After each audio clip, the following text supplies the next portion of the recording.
Nagtatanggol mo si Michael Yang. Oh, tinan mo ugali mo. May ugali ka pang hindi maganda rito. Hindi mo kinakailangang magkaroon ng ganyang ugali. Sinasabi ko lang sa iyo ang totoo. Ito, last warning ko sa iyo ha. Sa nangyari, you're lying. Oh, gusto mo i-cite ko na? Paano pa yung mukha mo eh? You're not respecting this committee. Did you really interrogate personally, Jed Pilapil? Yun nga, Mr. Chair, hindi ko kasi maalala na kinausap ko siya. Basta ang alam ko, nasa opisina siya, Mr. Chair. Ayun And I yung don't lie, Mr. Chair. You're not lying, you lie. Are you not lying? No, Mr. Chair. Also, Mr. Chairman, with that, I move to cite in contempt. General Wilkins, pasensyahan po tayo dito.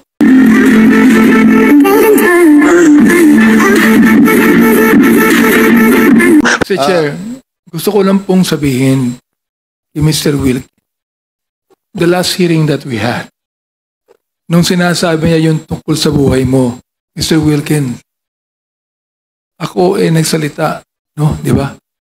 Nasigawan pa nga kita sapagkat hindi mo naman sinasabi yung tungkol sa buhay mo eh. Pinagtatanggol mo si Michael Yang.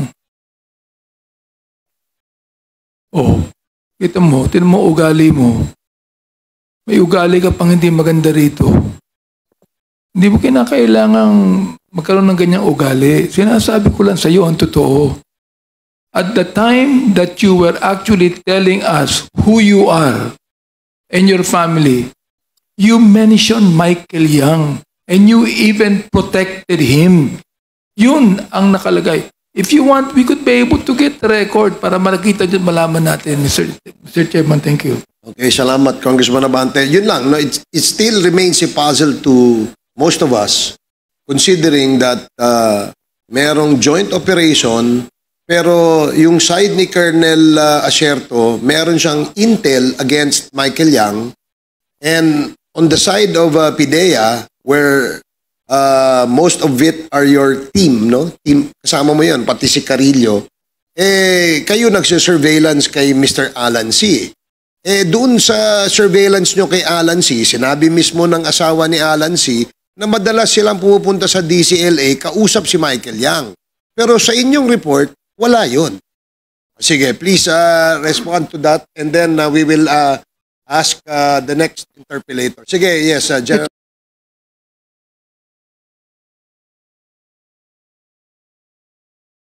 Ito na nga kasi, Mr. Chair, kasama ng team ko yung EDSOT. Kung alam ni Asierto na merong Michael Yang, si Michael Yang makikita lang sa DCLA, Mr. Chair. Hindi naman nagtatago si Michael Yang during that time. Lumabas, Mr. Chair, si Michael Yang 2016. And so, sa akin, wala akong idea na involved si Michael Yang doon. Pero hindi na share sa iyo ni Colonel Asierto. Wala, Mr. Chair. So walang exchange of information kayo. On that Dumoy clandestine laboratory operation, Mr. Chair, ang target lang is Johnson Chua, Alan C, and Alex Kim, Mr. Chair.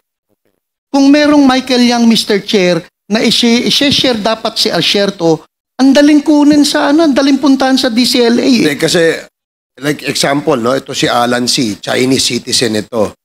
Dumayo ng Pilipinas, napunta ng Davao. Ang kausap, mga Chinese. So definitely, if Alan C. Is a drug lord, maaaring ang mga kausap niya sa Pilipinas na Chinese din, ay maaaring may involvement sa kanyang negosyo. And I'm sure nasagi nyo yan o natisod nyo yan sa inyong intel. It's just that it's still a puzzle to us kung bakit hindi lumalabas ang pangalang Michael Yang sa side mo.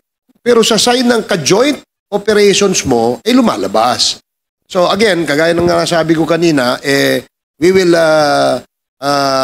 discuss that, deliberate on that in the next Quadcom hearing. And I hope you will still be here to cooperate with us, General Wilkins. Mr. Chair, Yes, I'd just like to share my observation in connection Share- with what you said. Okay, No short questions, just observation lang. And then we now move to Chairman. Congressman Ernest Junicio. Sige, Congressman Kit.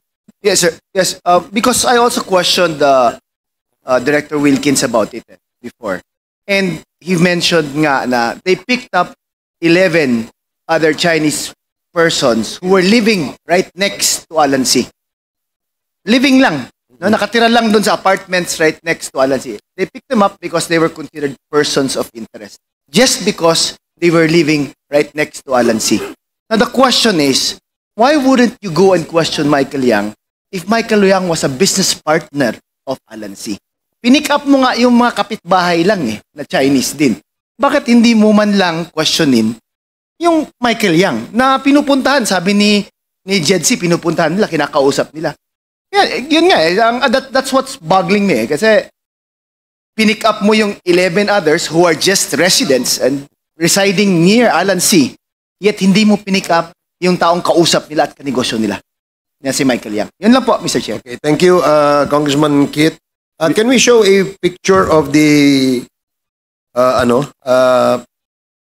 Secretariat? Paki-flash mo nga yung picture, papa-identifyin muna natin kay ano. Miss Jed Pilapilsi, kilala mo ba yan? Ayun, sa likod. Ayun. Ito, sa harapan mo. Ito. Yung mukha niya po, parang almost the same, parang ganyan. Kaya lang kasi yung picture niya Kanino? parang madumi, ano ba yan?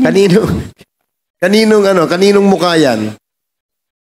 Yan si Johnson Chua po. Okay, Johnson Chua. Okay, sige, salamat. Thank you, hindi yan madumi. Luma lang yung picture. Okay, sige, thank you. Next, we'd like to acknowledge... Mr. Chairman. Yes, is the SDS... Meron lang akong kay General Wilkins,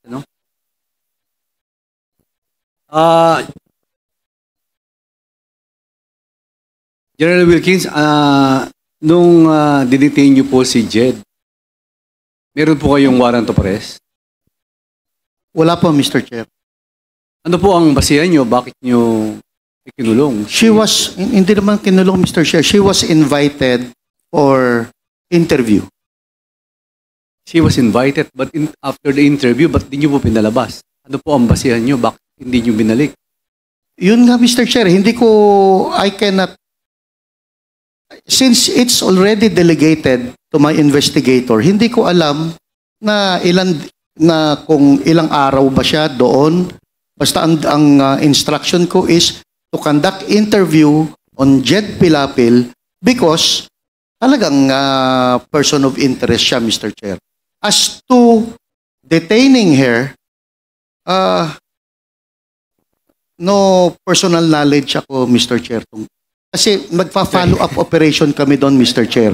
During that time, we are busy conducting follow-up investigation and operation on other sites. Kung nasaan na ando ng mga warehouses, Mr. Chair. DG, ikaw ang head of the agency. Kailangan po alam nyo yun. Diba? So, kung yung mga subordinate nyo, in-interrogate siya, you will approve it. Kasi, hindi ho pa biro-biro to kasi kanina pa ako nakikinig. Kasi si Jed, si Ma'am Jed, nakulong siya na walang warrant of arrest. Parang kidnapping po ang ginawa nyo Parang ganyan nakikita ko kung walang warrant of arrest kung hindi nyo binalik. Si Ma'am Jed. I believe, Mr. Chair, hindi naman siya nakulong for... Hindi ko alam, Mr. Chair. I don't have the knowledge Kaya hindi kita masagot, Mr. Chair Hindi ko alam kung ilang araw ba siyang nakulong doon, Mr. Chair. Mr. Chairman, can I,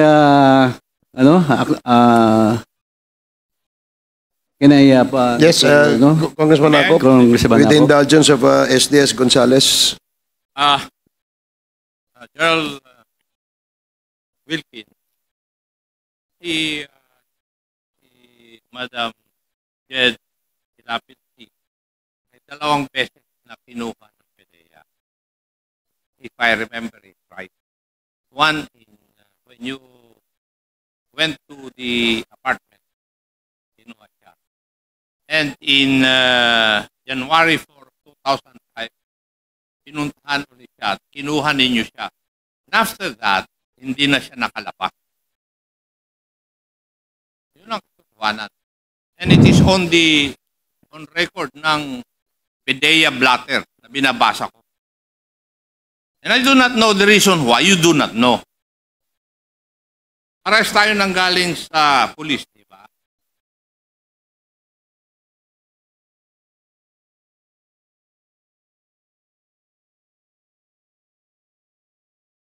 You are more ranking than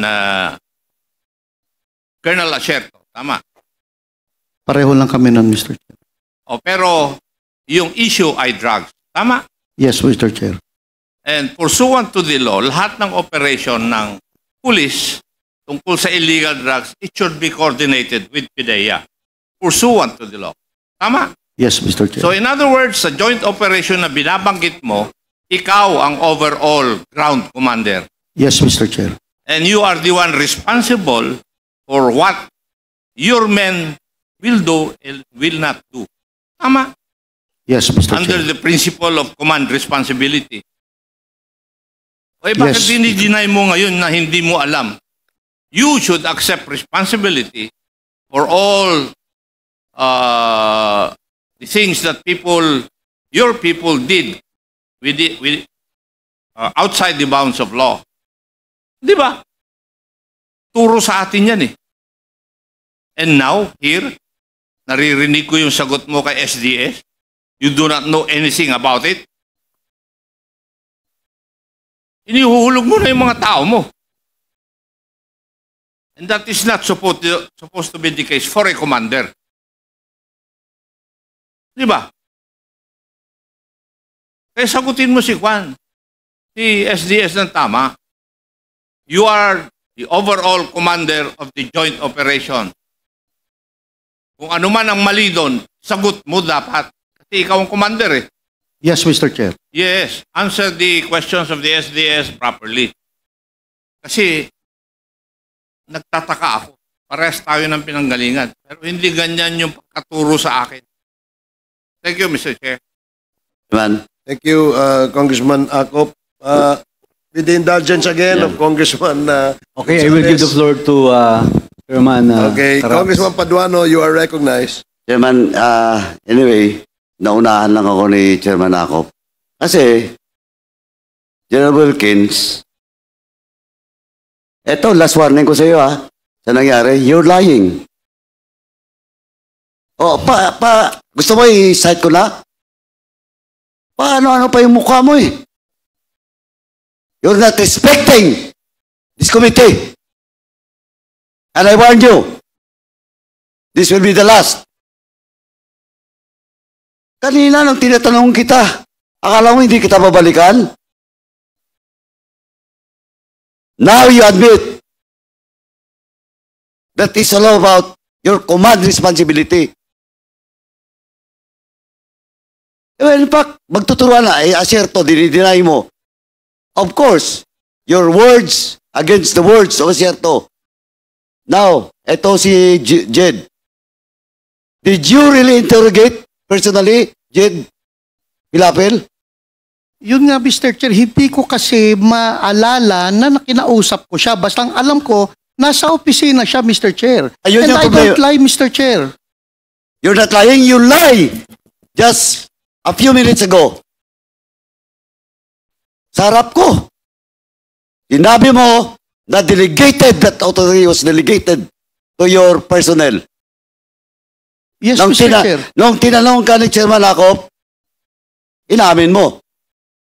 Question of command responsibility. Are you not lying? No, Mr. Chair. Also, Mr. Chairman, with that, I move to cite in contempt General Wilkins. Pasensyahan po tayo dito. In violation of Section C, Section 11, letter C, of our rules. So move, Mr. Chairman. Pinagbigyan na kita. Yun pa ang sagot mo? There is a motion to cite in contempt General Wilkins Villanueva for violating Section 11, paragraph C, refusal to answer relevant questions from the committee. This was duly seconded. And do I hear any objection? Hearing none, the motion is approved. Mr. Chairman, can I move for 1 minute suspension? 1 minute suspension.